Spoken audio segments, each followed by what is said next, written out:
Morning बच्चों। तो कल का लेक्चर आपको समझ में आ गया होगा, ऐसा मैं सोच रहा हूं। और ऐसी बहुत डिफिकल्ट बातें बताई भी नहीं गई थी। आप अगर ध्यान से उसको सुनेंगे, अगर कहीं दिक्कत आ रही होगी तो एक दो बार आप रिवाइंड करके उसको सुनिए। हर एक चीज को मैंने ढंग से बता दिया था। ठीक है बच्चों। तो लास्ट क्लास में हमने पढ़ा था time instant, time interval, t equal to 0, इन सब के बारे में। और सबसे लास्ट में मैंने आपको फंक्शन के बारे में बताया था कि फंक्शन क्या होता है। ठीक है ना। तो आज हम लोग उस फंक्शन के टाइप्स को थोड़ा एग्जाम्पल के फॉर्म में देखेंगे कि कौन कौन से टाइप्स फंक्शन के हो सकते हैं। तो जैसा कि थोड़ा मैं रिवाइंड कर देता हूं यहां पे आपको कि हमने लिखा था, जो हमने लिखा था वो ये था कि y is function of x, है ना। इसका क्या मतलब हुआ? इसका मतलब ये हुआ कि y भी एक वेरिएबल क्वांटिटी है जो वेरी कर सकती है। x भी आपका क्या है? एक वेरिएबल क्वांटिटी जो वेरी कर सकती है। मतलब x के बदलने से y बदलेगा, है ना। x अगर चेंज होगा तो y भी चेंज होगा, दोनों ही वेरिएबल्स होंगे। वेरिएबल्स उनको बोलते हैं जो बदलते हैं। फिजिक्स में इसके ढेर सारे एग्जाम्पल होंगे। फिजिक्स में अल्टीमेटली सारी जो इक्वेशंस है वो एक तरीके से फंक्शन ही है। फॉर एग्जाम्पल जैसे मान लो तुमने काइनेटिक एनर्जी का फॉर्मूला पढ़ा होगा, half mv², k equal to half mv²। तो यहां हम बोल सकते हैं कि काइनेटिक एनर्जी जो है हमारा फंक्शन है किसका? v का। v क्या है बच्चों? स्पीड। तो स्पीड पे कौन डिपेंड करता है? Kinetic energy. फिर हमने इक्वेशन पढ़ा है और भी सारी चीजें, a equals to F by M, है ना। Acceleration equal to force by mass. तो हम यहां बोल सकते हैं कि एक्सेलरेशन फंक्शन है किसका? फोर्स का। अगर बॉडी के ऊपर फोर्स को चेंज करोगे तो एक्सेलरेशन भी उसकी चेंज होगी। मैं ये एज्यूम कर रहा हूं कि मास क्या है? कांस्टेंट। कांस्टेंट किसको बोलते हैं दोस्तों? कांस्टेंट वो क्वांटिटी होती है बच्चों जो आपको टाइम के हिसाब से चेंज नहीं होती है। जैसे आपकी कार की मास टाइम के हिसाब से क्या होगी? कांस्टेंट ही होगी ना। ठीक है। उसके अलावे बहुत सारी चीजें, जैसे 12th में हम लोग पढ़ेंगे आई फॉर करंट। तो करंट इक्वल टू मान लो लिखा हुआ है 6t²। तो इसका क्या मतलब हुआ? इसका मतलब ये हुआ कि वायर में जो करंट फ्लो हो रही है वो किसका फंक्शन है? टाइम का। तुम टाइम की वैल्यू बदलते चले जाओ। जैसे मान लो t इक्वल टू 0 रखते हो, तो t इक्वल टू 0 रखोगे तो करंट क्या आएगा? 0। अब याद होगा ना पिछले क्लास में t इक्वल टू 0 का मतलब क्या बताया था हमने? t इक्वल टू 0 वो टाइम है जब ऑब्जर्वर किसी फिजिकल प्रोसेस को ऑब्जर्व करना शुरू करता है। ठीक है। अब जैसे जैसे तुम टाइम को इंक्रीज करोगे, जैसे 1 रखोगे, तो जैसे t इक्वल टू आपने 1 रखा तो करंट क्या निकल के आ गया? 6 एम्पियर। तो t इक्वल टू अगर आपने 2 रखा तो 2 तो 2 का स्क्वायर 4, अब 4 इंटू 6 24। तो करंट कितना आ गया बच्चों? 24 एम्पियर। तो इस तरीके से तुम देख सकते हो कि टाइम के इंक्रीज करने से आपका करंट भी इंक्रीज कर रहा है। तो ये जो रिलेशन जो मैंने बोर्ड पे लिखा है ना, ये सारे रिलेशन ही फंक्शन कहलाते हैं, जहां दो फिजिकल क्वांटिटी एक दूसरे के ऊपर डिपेंड करती है। फिजिक्स में क्या होता है कि मैक्सिमम केसेस में ये जो x है इसका रोल प्ले करता है टाइम, जो मैंने पहले भी बताया था पिछले क्लास में। फ्रेम ऑफ रेफरेंस याद होगा आपको कि जब हम फ्रेम ऑफ रेफरेंस याद है ना, हर चीज को आप रोज रिवाइज करेंगे। ओके, कुछ भी भूलना नहीं है। तो फ्रेम ऑफ रेफरेंस में ऑब्जर्वर के हाथ में स्टॉप वॉच होता है, तो वो जो स्टॉप वॉच है उसके टाइम, उसमें टाइम होता है। तो जब भी कोई हम लोग फिजिकल प्रोसेस देखते हैं, किसी फिजिकल प्रोसेस को ऑब्जर्व करते हैं, तो वो किसके रिस्पेक्ट में करते हैं? टाइम के रिस्पेक्ट में। टाइम अगर वैरी करेगा तो आपका दूसरी चीजों को हम लोग स्टडी करेंगे। तो फिजिक्स की लगभग 90% जो रिलेशंस होती है, 90% जो फंक्शंस दिए हुए होते हैं प्रॉब्लम में, न्यूमेरिकल में। प्रॉब्लम और न्यूमेरिकल का मतलब भी बता दिया था तुमने। एक थ्योरी होती है और उसके अकॉर्डिंग उसके ऊपर मैथमेटिकल प्रॉब्लम्स होते हैं, उसी को न्यूमेरिकल बोलते हैं। ठीक है ना फिजिक्स में। तो मैं क्या बोल रहा था कि फिजिक्स में मैक्सिमम न्यूमेरिकल्स जो आपसे पूछे जाते हैं उसमें x का रोल प्ले करने वाला कौन होता है? टाइम। ओके, चलो तो ये सब चीजें तो पिछले क्लास में ही हो चुकी थी। अब हम लोग आगे देखते हैं। तो आगे हम लोग बात करते हैं कि एग्जाम्पल ऑफ फंक्शंस, कौन कौन से फंक्शंस कॉमनली अपने को देखने को मिलेगा। तो वो मैं लिखता हूं बोर्ड पे। तो देखो आप, ढेर सारे फंक्शंस हैं जिसमें से कुछ फंक्शंस फ्रीक्वेंटली यूज आते हैं और कुछ खास चैप्टर्स में यूज आते हैं। तो उन सबको मैं एक लिस्ट आपको देता हूं एक एक करके, जिसमें से बहुतों से परिचय आपका होगा, बहुतों को आप जानते होंगे और कुछ को आप नहीं जानते होंगे, ठीक है ना।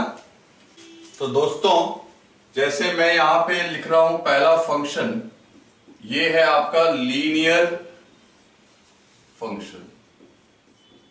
अब लीनियर फंक्शन क्या है, सबसे ज्यादा ये यूज होने वाला है, अधिकांश जगह आपको दिखेगा।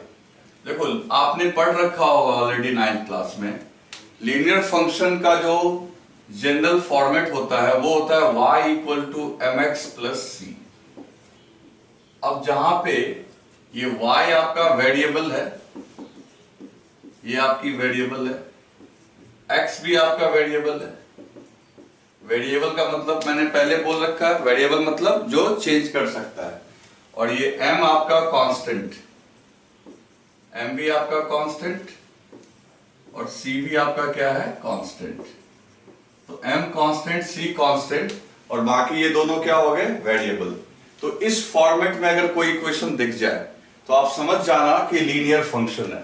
जैसे एग्जांपल के लिए, अब मान लो मैं y equal to 4x plus 3, तो आप समझ गए यहाँ पे कौन कौन किसका रोल प्ले कर रहा है।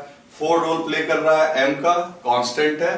c रोल प्ले कर रहा है 3 का, कांस्टेंट है। और ये y और x क्या है, वेरिएबल। अगर ये कल को ऐसे भी दे दे 4 माइनस 2x, तो इसका मतलब भी है ये भी इसी का फंक्शन है, क्योंकि यहाँ पे देखो c का रोल प्ले कर रहा है 4 और m का रोल प्ले कर रहा है -2 और बाकी x तो कांस्टेंट ही है, ठीक है ना भाई। तो बस ये ध्यान रखना है कि m का रोल प्ले यहाँ -2 कर रहा है। आपको एक बात केवल ध्यान रखनी है कि x जो होना चाहिए वो पावर 1 होना चाहिए, तो हम लोग बोल देंगे लीनियर इक्वेशन। कल को ऐसा भी हो सकता है y इक्वल टू 4x, सिर्फ ये दिया हुआ, तो भी इसको हम लोग लीनियर फंक्शन बोलेंगे, क्योंकि यहाँ c की वैल्यू क्या हो जाएगी, 0। तो दोस्तों, इस तरीके से ये सब एग्जाम्पल है। तो अब फिजिक्स में कैसे एग्जाम्पल होगा, मान लो फिजिक्स में किसी पार्टिकल की वेलोसिटी दी गई है 4 + 2t। अब ऐसे दे दे आपको कि एक पार्टिकल है जिसकी velocity, this is velocity, this is velocity, और ये क्या दे दे आपको, टाइम। तो आप कह सकते हो ना कि वेलोसिटी टाइम का फंक्शन है और ये फंक्शन का कौन सा टाइप है, लीनियर फंक्शन है। तो जस्ट मैं आपको एक एग्जांपल दे रहा हूं कि जब मैं लीनियर फंक्शन बोलूंगा तो आप कंफ्यूज मत हो जाना कि व्हाट इज लीनियर फंक्शन। तो इतना सिंपल है, जो आपने पहले ही पढ़ रखा है। हिंदी में इसको एक रेखीय समीकरण बोलते हैं, जो हिंदी मीडियम में पढ़े होंगे वो इसको एक रेखीय समीकरण बोलते हैं, लेकिन अब से आप इसको क्या बोलेंगे, लीनियर फंक्शन। तो आप देख सकते हो कि वेलोसिटी यहाँ टाइम का लीनियर फंक्शन है, टाइम चेंज करोगे वेलोसिटी आपकी चेंज होगी। बस ध्यान रखना कि पावर क्या होना चाहिए, 1, ओके, और बाकी कांस्टेंट्स तो लगे हुए होंगे। अच्छा, मैं इसमें कुछ और बात पूछ लेता हूं आपसे ताकि पिछले वाला आपको याद आ जाए। पहले आप ये बताओ कि वेलोसिटी क्या होगा, टाइम के साथ इंक्रीज होगा या डिक्रीज होगा। बहुत सिंपल है भाई, सोच के देखो, ध्यान से सोचो। तो तुम देख सकते हो कि टाइम को जैसे जैसे बढ़ाएंगे, तो टाइम बढ़ाएंगे तो वेलोसिटी भी हमारी क्या होगी, बढ़ेगी। ये कब होता है, जब हम लोग कार को स्टार्ट करते हैं और उसके बाद हम लोग शुरू में क्या करते हैं, या बाइक या कार किसी भी चीज को स्टार्ट करते हैं शुरू में, तो उसके बाद उसकी वेलोसिटी लगातार क्या होती है, बढ़ती चली जाती है। तो वही यहाँ पे दिखा रहा है, टाइम बढ़ने के साथ साथ वेलोसिटी बढ़ रही है।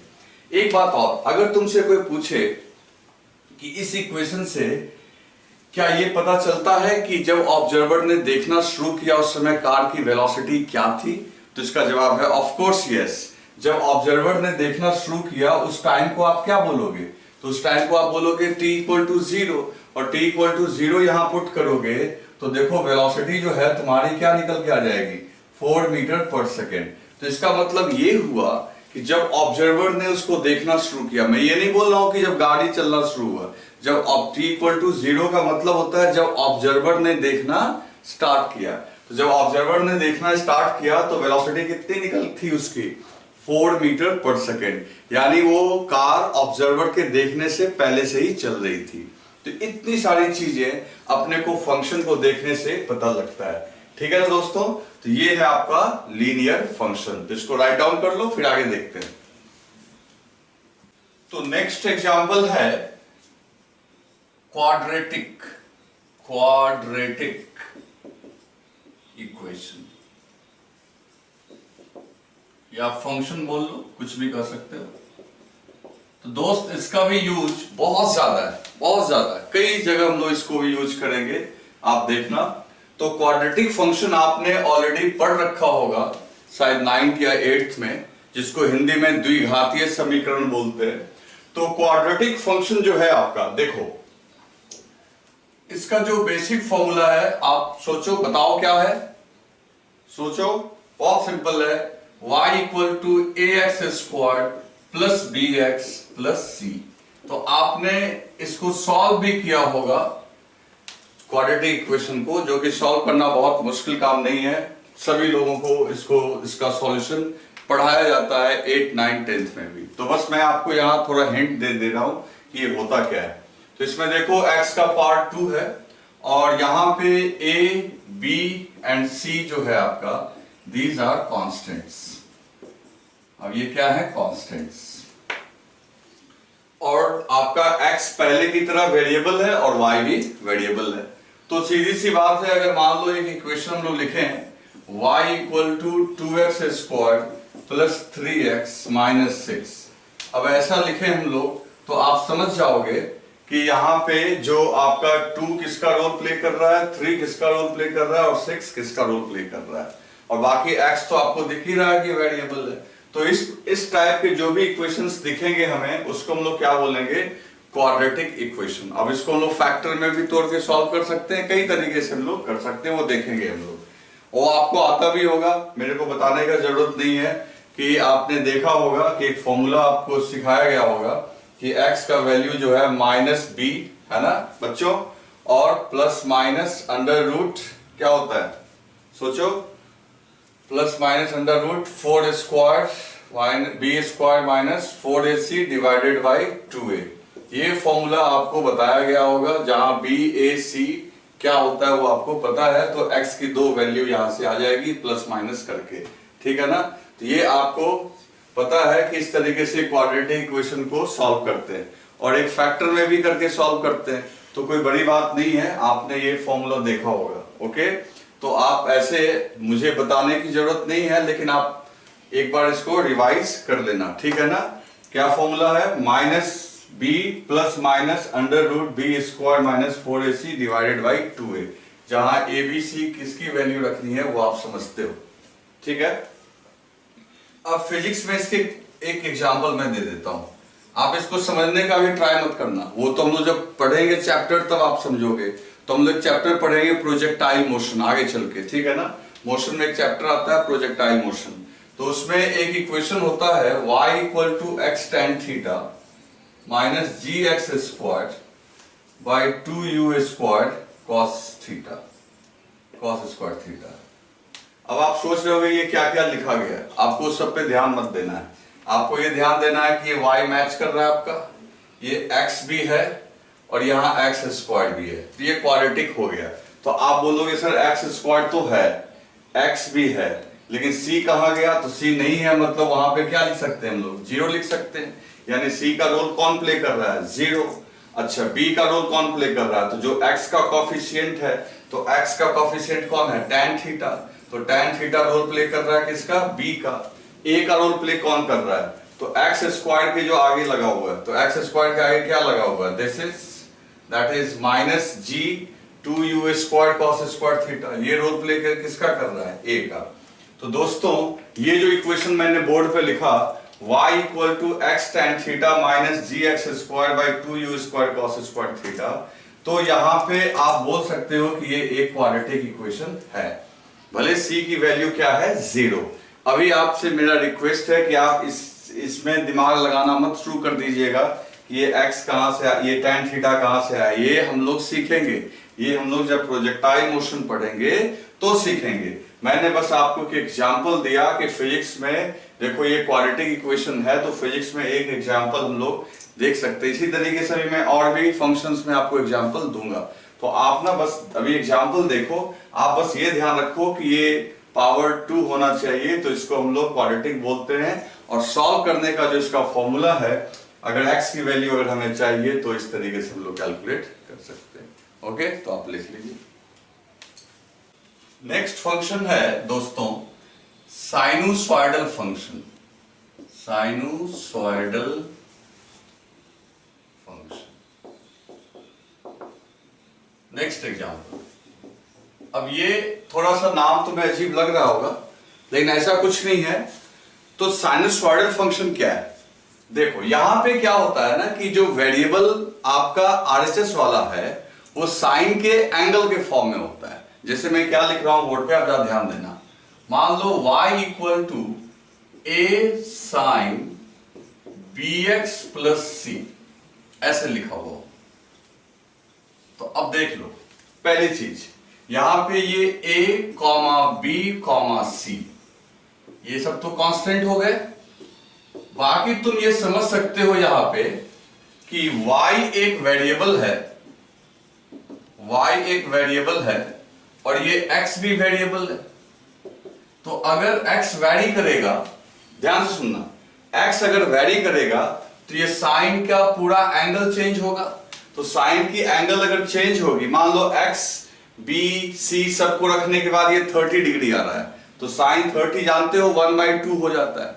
अगर ये x रखने के बाद 45 आ गया तो कुछ और वैल्यू आएगी। तो कहने का मतलब अगर x बदलोगे तो अल्टीमेटली y बदलेगा कि नहीं बदलेगा, क्योंकि x के वैल्यू रखने से ये कभी 30 डिग्री होगा, कभी 45 होगा। मतलब मैं एक एग्जांपल दे रहा हूं कि if you change the x y will change.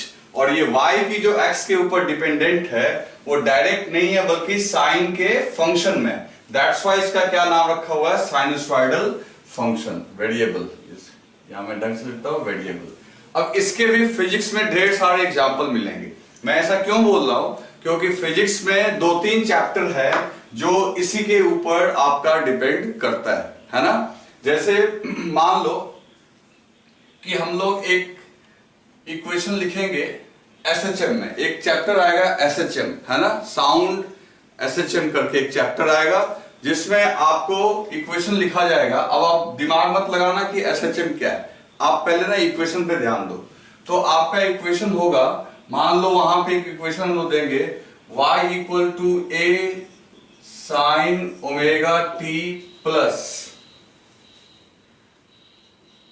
π/2। अब इसमें तुमको क्या ध्यान रखना है, अब ये जो y है, ये y एक वेरिएबल है और ये जो टाइम t है ये भी क्या है आपका वेरिएबल।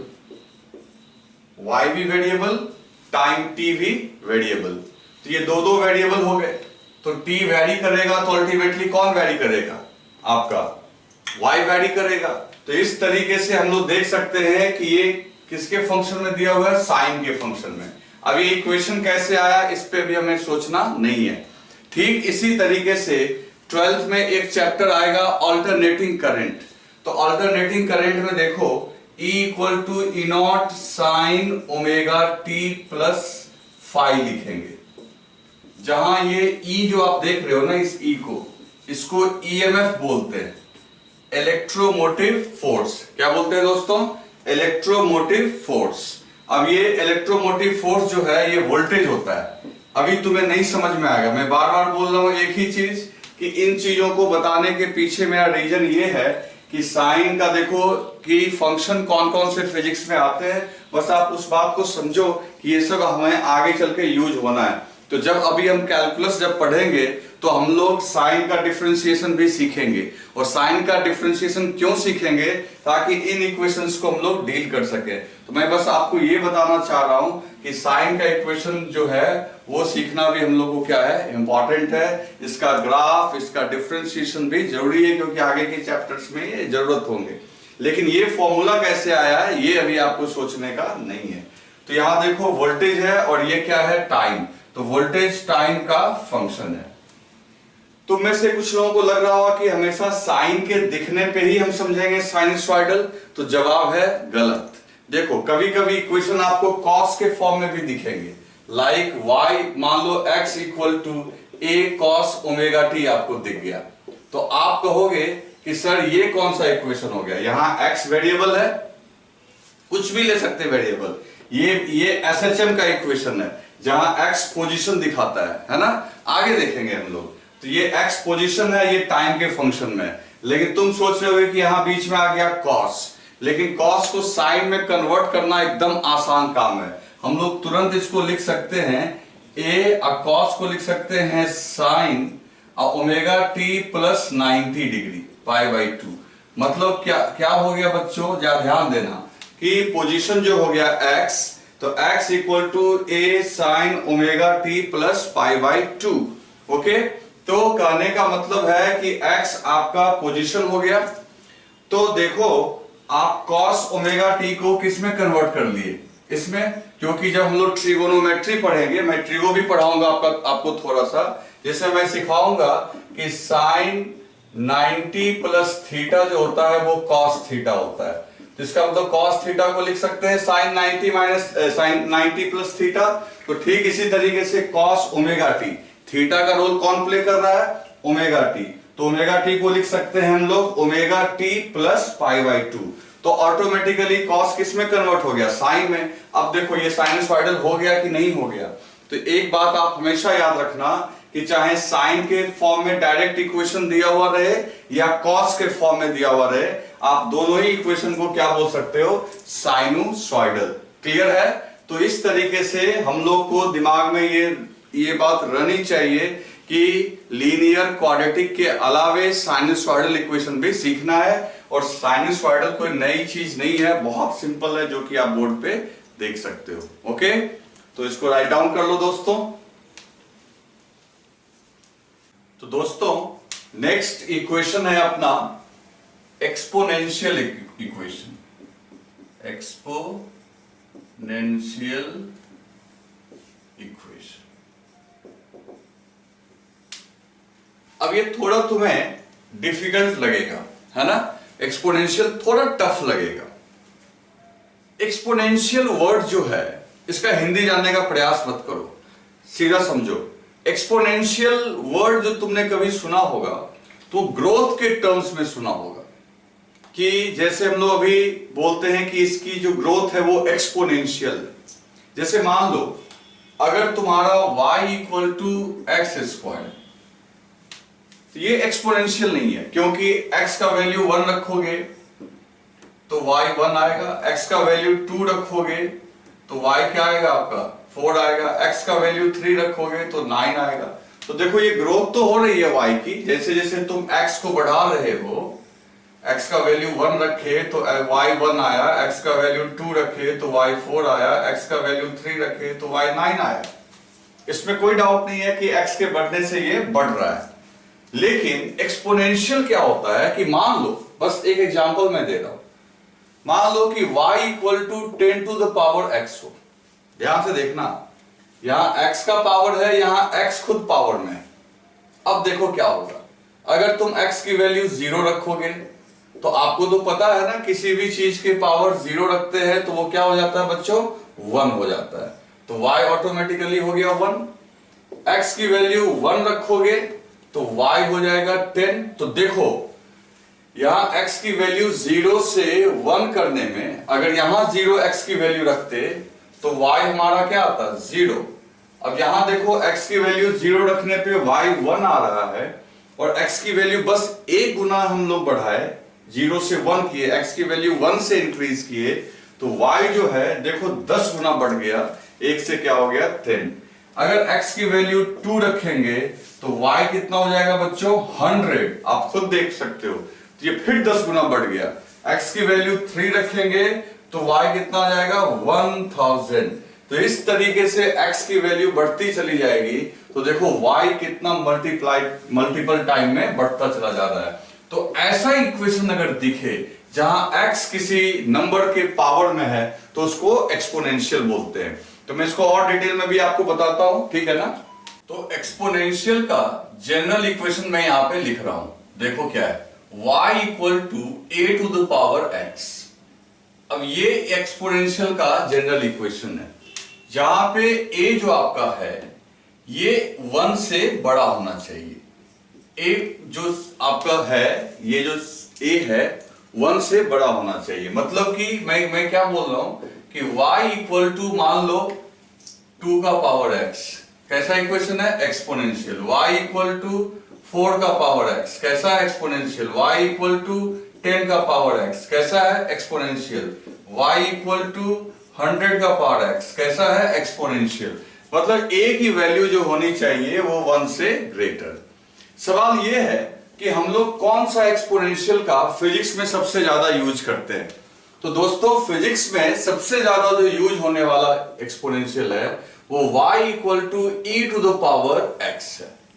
अब तुम सोच रहे होगे, और ये जो आपका है ना ये एक्सपोनेंट कहलाता है, ये e जो है ये एक्सपोनेंट कहलाता है।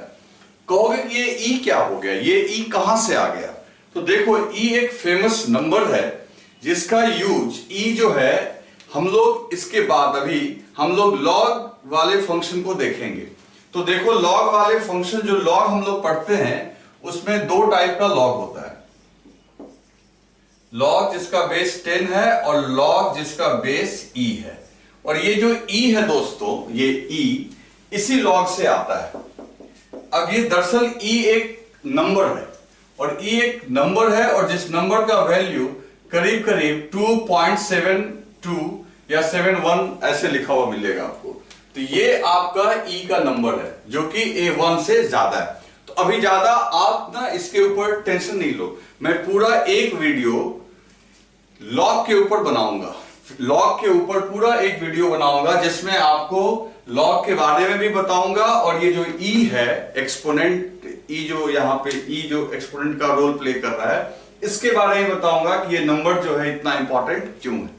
तो दोस्तों फिजिक्स में ज्यादातर इस एक्सपोनेंशियल फंक्शन का हम लोग यूज करते हैं जिसमें e टू द पावर क्या होता है, x। अभी ना अपने आप को ज्यादा आप ना इसके ऊपर कंफ्यूज मत करो, बस समझो कि सर ने कहा कि a to the power x को एक्सपोनेंशियल इक्वेशन बोलते हैं जहां a 1 से ग्रेटर होना चाहिए, और यहां पे उस a का रोल प्ले कौन कर रहा है, e, जिसका एक्चुअल वैल्यू कितना है 2.71। अब ये नंबर क्यों ऐसा है वो हम लोग बाद में देखेंगे। फिलहाल देखो फिजिक्स में ढेर सारा इक्वेशन इसको फॉलो करता है, बिना इसके हम लोग का काम चलेगा नहीं। जैसे कि आप एक मैं चैप्टर पढ़ाऊंगा जिसका नाम है आरसी सर्किट, ये 12th का चैप्टर है। उसमें ना एक कैपेसिटर जो फैन में देखते हो ना कंडेंसर, वो उसको हम लोग बोलते हैं कैपेसिटर। जो पंखा में आपका जो राउंड सा सिलेंड्रिकल लगा रहता है उसको कैपेसिटर बोलते हैं। वो उसके चार्जिंग के दौरान एक इक्वेशन हम लोग पढ़ेंगे जो मैं इक्वेशन बोर्ड पे लिख रहा हूं, Q इक्वल टू, ये डिस्चार्जिंग का इक्वेशन लिख रहा हूं, EC e to the power minus t by RC। अब ये तुम्हें देख के थोड़ा अजीब लग रहा होगा और टफ लग रहा होगा, तुम ना ज्यादा दिमाग नहीं लगाओ, तुम बस ये समझो कि ये हमारा चार्ज है जो रोल प्ले कर रहा है y का, और ये क्या है आपका टाइम जो e के पावर के फॉर्म में है। तो e के पावर के फॉर्म में दूसरा वेरिएबल देखो, e के पावर के e का पावर क्या है x, और यहां e का पावर क्या है t, है ना, और ये क्या हो गया आपका y का रोल प्ले कर रहा है। तो ऐसे इक्वेशन को जहां पे y हो और x जो हो वो e के पावर में हो, तो ऐसे इक्वेशन को हम लोग क्या बोलते हैं, एक्सपोनेंशियल। क्या बोलते हैं दोस्तों, एक्सपोनेंशियल। तो एक्सपोनेंशियल इक्वेशन, एक्सपोनेंशियल, तो एक्सपोनेंशियल इक्वेशन का जनरल फॉर्मेट आप ये लिख लो, ठीक है ना। और आप कंफ्यूज मत होना, सोचना ये थोड़ा टफ लग रहा होगा आपको, लेकिन आप ना ज्यादा घबराने वाली बात नहीं है। आप बस समझो कि e को बोलते हैं एक्सपोनेंट और उसके पावर में क्या होता है वो वेरिएबल, ओके। और ये e कहां से आएगा, तो इसके ऊपर एक सेपरेट वीडियो बनाऊंगा मैं लॉग और इस e के ऊपर, ठीक है ना। उसको लेके आपको टेंशन नहीं लेना है, मेरे को बस अभी आपको बस ये बताना है कि ऐसा फंक्शन भी मिलेगा हम लोग को, क्योंकि हम लोग सारे फंक्शन को जान लेंगे तब उसको हम लोग उसके अकॉर्डिंग डिफरेंशिएट वगैरह कर सकेंगे। क्योंकि e आएगा तो आपको दिक्कत आएगी, तो वो हम लोग लॉग में सीख लेंगे। ओके, तो ये e क्या हो गया बच्चों, एक्सपोनेंशियल इक्वेशन, और e का वैल्यू कितना होता है याद रखना 2.71। ओके, और एक वैल्यू और याद रख सकते हो 1/e, 1/e जो होता है ये होता है 0.37। ये भी हम लोग को फिजिक्स में बहुत जरूरत पड़ेगा। 1/e क्या होता है 0.37। ये तो मैंने एक इक्वेशन लिखा, ऐसे ढेर सारे इक्वेशन फिजिक्स में आपको मिलेंगे। जैसे मॉडर्न फिजिक्स में एक इक्वेशन मिलेगा n equals to n0 e⁻ λt। अभी क्या है कि ये सब तुम्हें क्लियर नहीं हो पाएगा।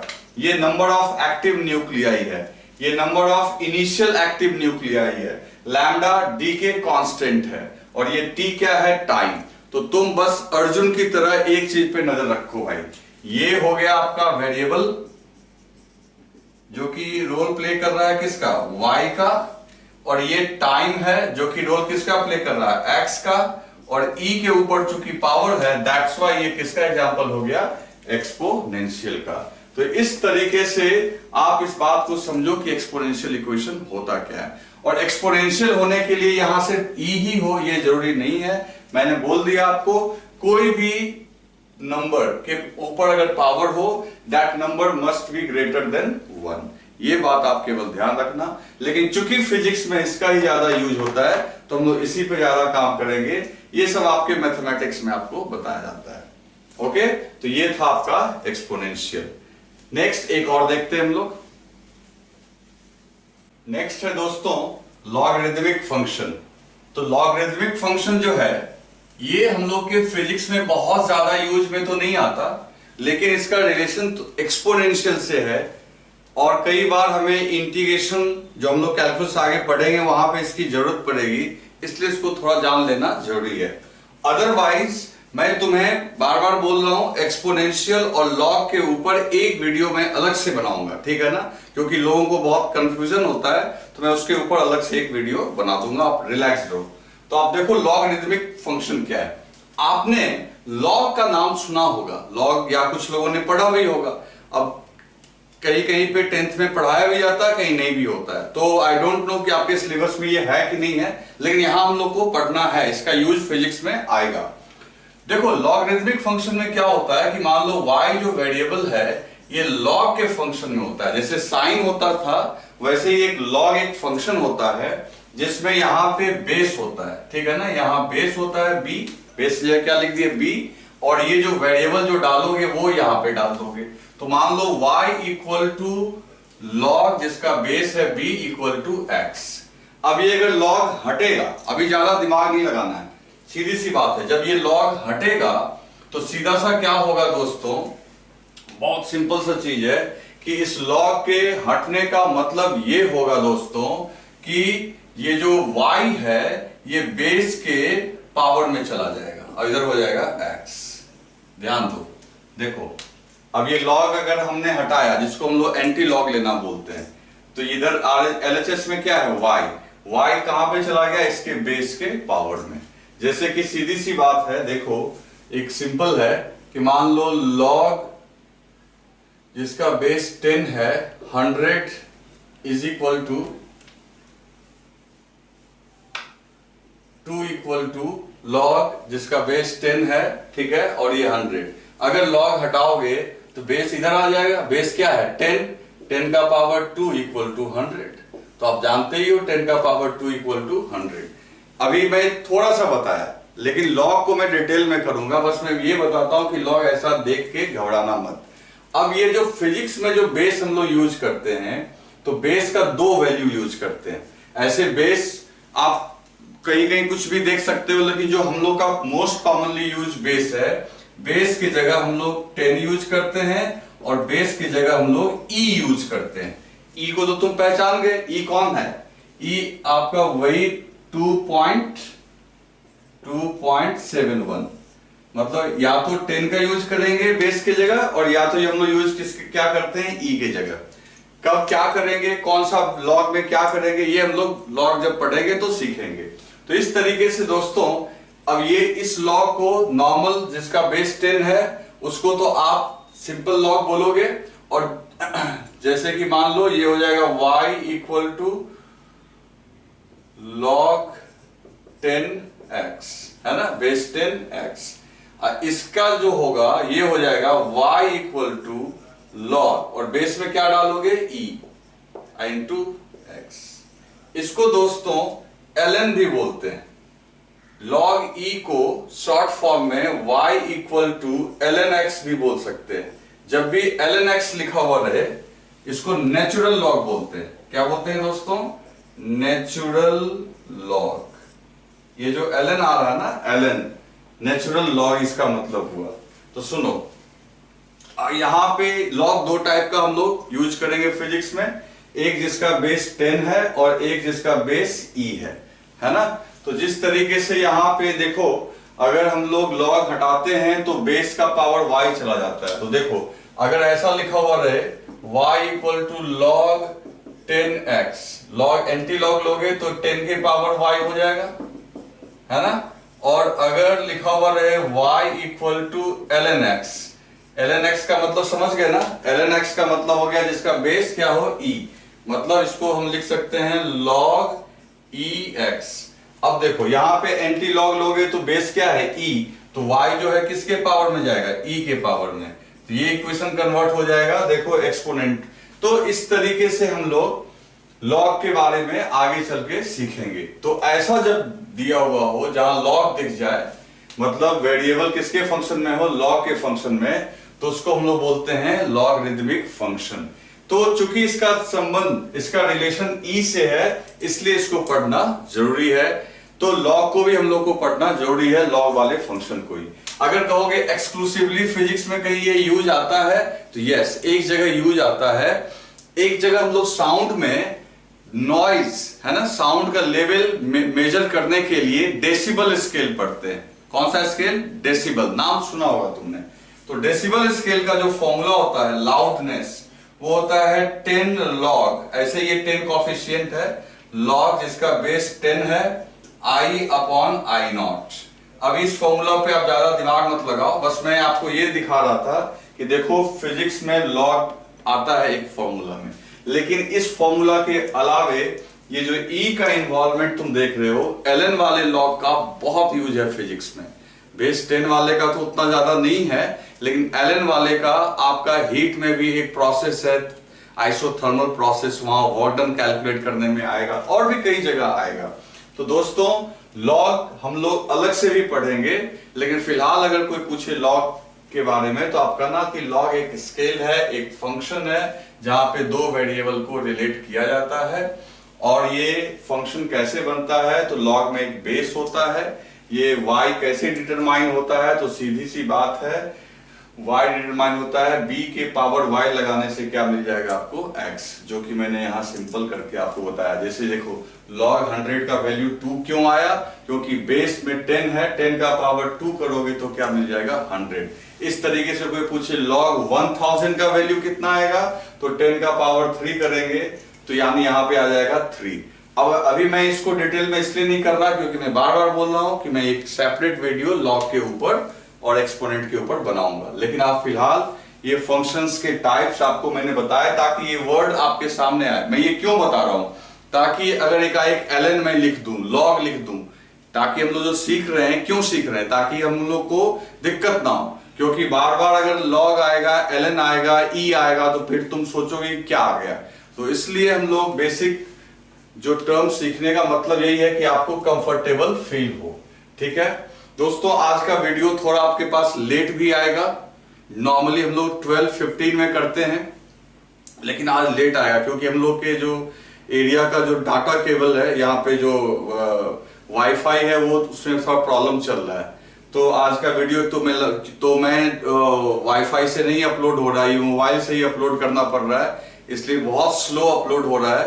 तो आपको थोड़ा वीडियो लेट भी आज मिल सकता है, 1 बजे तक, 2 बजे, 1:30 बजे तक, जो भी हो। और लंबा वीडियो भी मैं नहीं बना पाऊंगा, ठीक है। तो नेक्स्ट वीडियो थोड़ा लंबा मैं बना दूंगा, आज इतना ही तक रखो, ठीक है ना, क्योंकि कल से ही प्रॉब्लम आ रही है, इसलिए मैं ये बात आपको बोल पा रहा हूं, ठीक है। आज इतना ही पढ़ते हैं हम लोग। तो कल तो नेक्स्ट डे तो थर्सडे है, जैसे ये वीडियो आपको वेडनेसडे को मिल रहा है, तो थर्सडे तो छुट्टी है अपनी, जो रूटीन के हिसाब से वीक में हम लोग 5 डेज मिलते हैं। मंडे, ट्यूसडे और वेडनेसडे, ठीक है। थर्सडे छुट्टी रहेगी अपनी, और फिर फ्राइडे और सैटरडे। तो फ्राइडे वाली क्लास थोड़ी लंबी होगी, क्योंकि आज बता दिया मैंने आपको जो रीजन है। तो आज हम लोग इतना ही पढ़ते हैं, आप इसको थोड़ा देख लो और एक बार रिवाइज करते रहना, ठीक है। और एक्सपोनेंट मैं बार बार बोल रहा हूं, इन फंक्शंस को लेके ज्यादा घबराने वाली बात नहीं है, बहुत सिंपल है, आप देखना, ठीक। ओके बच्चों, ठीक है, ओके, थैंक यू।